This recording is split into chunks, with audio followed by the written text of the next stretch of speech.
டெல்லி உயர்நீதிமன்றத்தினுடைய மிக முக்கியமான நீதிபதி சஞ்சீவ் அகர்வால் சிபிஐ பார்த்து வெளிப்படையா கேட்கிறார். இந்த மிக முக்கியமான டாக்குமெண்ட்டை ஏன் நீங்க கோர்ட்ல சப்மிட் பண்ணவே மாட்டேங்கிறீங்க?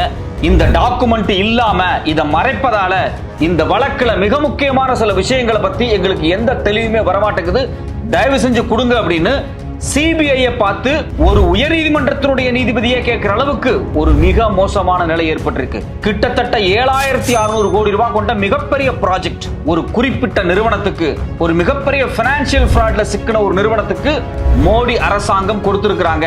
இந்த 7600 கோடி ரூபாய் ப்ராஜெக்ட் கைமாறின சில நாட்கள்லயே பாஜகவினுடைய தனிப்பட்ட அக்கவுண்டுக்கு 125 கோடி ரூபாய் கிரெடிட் ஆயிருக்கு.